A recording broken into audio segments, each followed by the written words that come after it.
Assalomu alaykum. Anglayotganinglar Turma xotirlari mahbus ruhlar. Abduri Abduvali Ayub. Liudavandagi jin. Sotdan qaytqicha meni yalab ilib mang'an qonun saqchisining paranglashqisi keldimi qandaq gap boshladi. Balkim mashinada beshiga qara xalta, qo'liga ishkal silinganni oz deb, ikki qo'li uzun bir zanjir bilan putidagi kishanga chetib qo'yilgan manga hayron qolgandi.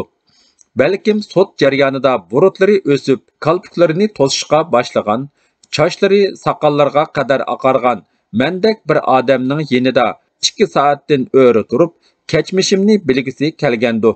Balkim Tangirtog' sot mahkamasidan Liudavan qamoqxonasiga borguncha uzun yo'lda zerikkan bo'lishimi mumkin edi. Paranglashib ketdik. Uning Liudavandagi gundupaylar, boshliqlar va mahbuslar haqida biladiganlari ko'p edi. Bo'libmi uning men bilan 10 oyga yaqin bir qamoqda yotgan, tang tarjimonlik qilish jarayonida gundupaylarning ishxonasida necha 10 qatim ko'rishgan, koridorda doim gundupaylarning keyinda minib yuradigan Zaydullani so'rishi bakmu hayron qolarlik edi. Liudavan qamoqxonasida Zaydullani tanimsan? Deb so'radi hiliq saqchi. Ha, degan ma'nida aldirib beshimni lingishdim. Manga Zaydullani menla emas, qamoqxonada uzoqroq yotganlar asosan biladigandek to'latdi. Men 1-korpus 5-kamerda yotgan chig'imda u 1-korpus 6-kamerning boshlig'i edi. Jimib ketding-ku. Uni 3 yillik kesib, sirtda ijro qildiganga qo'yibdi. Danq chiqiribdi u. Qamoqdagi chig'ida 10 necha deloni pash qilib xizmat ko'rsatibdi.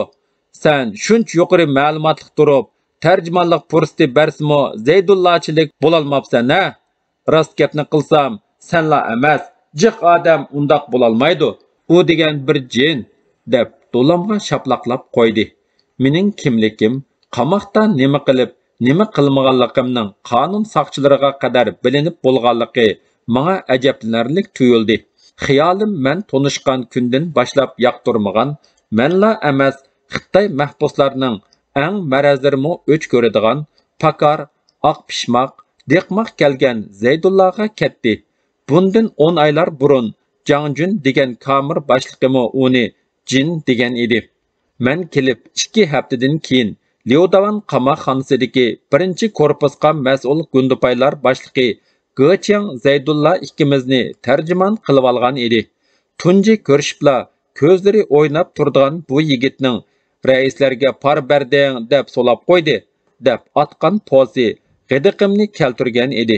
Chunki bir raisga emas, raislarga par bergan mahbuslar bu qamoqxonada yotmaydi. Undaqlarning ayrim qamoqxonasi bo'lib, ichida yeydigan, ichadigan hamma narsa tal deb anglagan edim. Shundan keyin ikkimiz ancha muncha tarjimonlik qilish jarayonida uchrashib, bir-birimizni bilishib qoldik. U mening Amerikadan qaytib kelganimga hayron qoldi. U asli tutilmagan bo'lsa, Kanadaga ketmoqchi ekandik. 2013-yil kech kuzda men bar mashq kameraga Shexoluq Qodir ismli bir siyosiy mahbus kirib qoldi.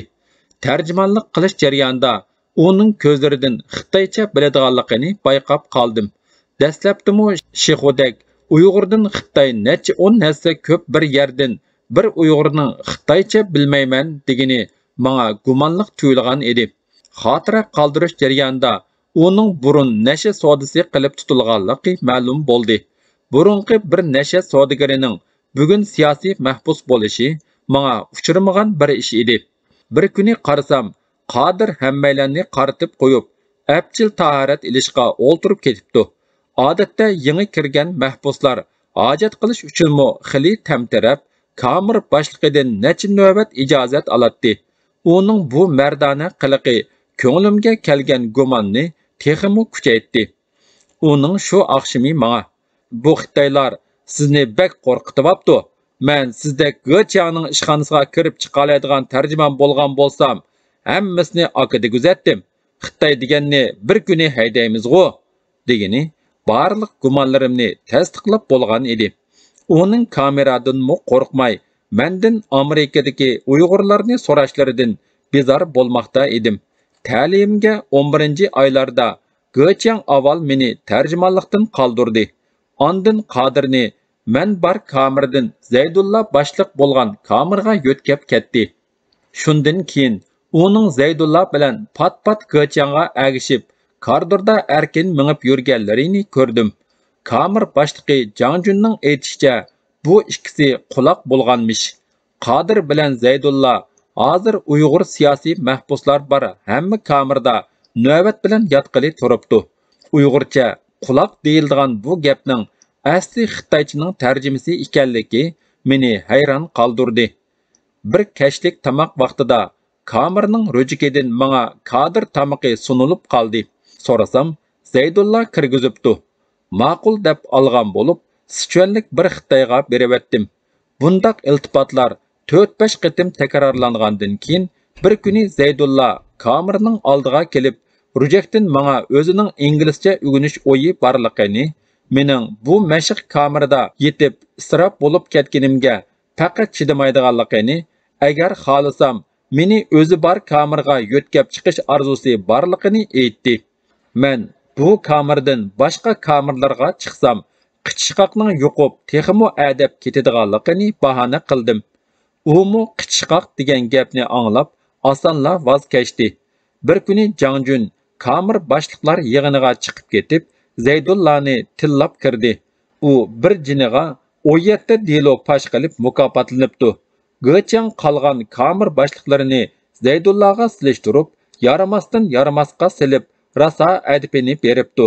Jangjun, to'g'ri, mana men qara guruh, mana men qimarvaz, jidalxo'r, lukchak, ammo har qancha bo'lsam-mu, og'zimga tayinib jon boqadigan, boshqalarning izini purab pul topadigan Zaydulladek ishning kuniga qolganim yo'q. Mening o'likimmi, tirkimmi odam, u yashsa bir yaloqchi, o'lsa jin bo'lib ketadi, deb qaqshab ketgan edi. Saqchi mashinasining tuyuqsiz qattiq tormozlanishi meni xiyollardan o'yg'otdi. Qarsam oldimdagi saqchi telefonga qarab o'ltiribdi. U Xitoy saqchining Jangjunga o'xshashla Zaydullani jin digini esimga kelib kulkamni qistidi. Nafratlik bir odamni hech nima qilolmasaqmi, uning tillanganini anglash odamni xush qiladi. Nimalar degan bilan go'zallikdan so'yinib, mardlikka talpinib, xumsiliqdan nafratlanish inson bo'lib yashayotgan hammamizga o'rtaq edi.